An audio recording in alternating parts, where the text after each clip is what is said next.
सभी को नमस्कार। मैं आपके ओल्ड पेंशन स्कीम को लेकर आज पहुंचा हूं आदरणीय अंकुश छिब्बर सर के पास। और जवानों के जजमेंट आने के उपरांत जो है जवानों में उत्सुकता की कमी दिखाई दे रही है, जिसको लेकर हम कोर्ट के तमाम जजमेंट आने के बाद तीखे सवाल आज आदरणीय सर से करेंगे। क्या इस पर क्या हो सकता है जवानों को लेकर। सर आपको नमस्कार है। नमस्कार सर। कैसे हैं सर? बस बढ़िया, बताइए। ओल्ड पेंशन स्कीम को लेकर जजमेंट जो आपने दिलाया ये पूरा भारत देखा सर, लेकिन अभी तक उसका इम्प्लीमेंट नहीं हुआ। देखो, ऐसा है कि 8 हफ्ते का टाइम दिया गया था ऑर्डर को इम्प्लीमेंट करने के लिए। उस 8 हफ्ते के ख़त्म होने से पहले सरकार ने कोर्ट के अंदर एप्लीकेशन लगाई थी कि उसको 12 हफ्ते का टाइम और दिया जाए प्रोसेस करने के लिए। कोर्ट ने उनको 12 हफ्ते का टाइम दे दिया है और ये भी बता दिया है कि इसके बाद आपको कोई एक्सटेंशन नहीं मिलेगी। तो अब उन्हें जो भी करना है 12 हफ्ते के अंदर सब कुछ करना है।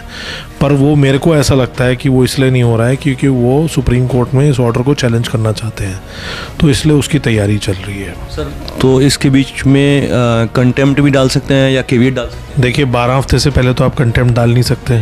जब 12 हफ्ते ख़त्म होंगे तभी आप कंटेम्प्ट डाल सकें। पर उससे पहले हम लोगों को जल्दी से जल्दी केवियट फाइल करनी चाहिए, ताकि हम अपने आप को तैयार रखें कि अगर सरकार उसमें SLP फाइल करती है तो हमारे को सुने बगैर सुप्रीम कोर्ट मैटर को इंटरटेन ना करें। तो उसकी तैयारी करनी चाहिए आज की डेट में। अच्छा सर, 2003 के नोटिफिकेशन में आधार पे 2021 में सुप्रीम कोर्ट गई थी सरकार, और उसमें सर आपने जजमेंट दिलाया था। तो क्या उसको सरकार मानने को तैयार नहीं है क्या? देखिए, वो तो आपने देखा ही है, कितने केस हो चुके, हर केस हारने के बावजूद वो सुप्रीम कोर्ट जाते हैं।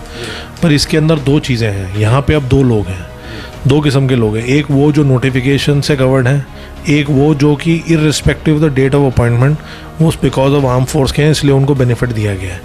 अब जो लोगों की नोटिफिकेशन 31 दिसंबर 2003 से पहले की थी, उसके लिए तो सरकार ने 3 मार्च 2023 को अपने आप नोटिफिकेशन निकाल दिया है कि उन सबको ओल्ड पेंशन वैसे ही मिलेगा। तो वो सबके लिए मान गए हैं। पर अब इशू ये रह गया है कि जब कोर्ट ने ये बोल दिया कि आर्म फोर्सेस CAPF जो है वो आर्म फोर्स है और इसलिए सबको मिलेगा, उस इशू के अगेंस्ट अब सरकार सुप्रीम कोर्ट जा सकती है।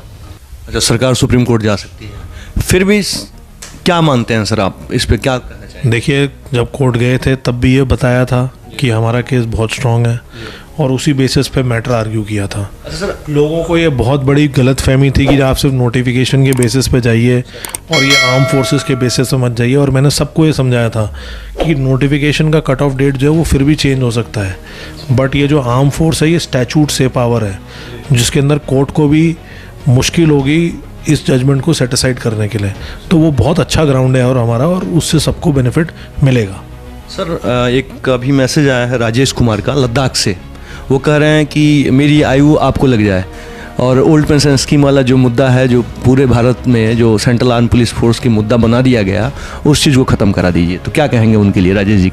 राजेश जी के लिए बस इतना ही बोलेंगे कि भैया मैं सबके लिए मदद करना चाह रहा हूँ, जिस चीज़ के लिए कर सकता हूँ, और करते रहूँगा, आगे तक लड़ते रहूँगा, और भगवान ने चाहा तो सबको ही पेंशन मिलेगी।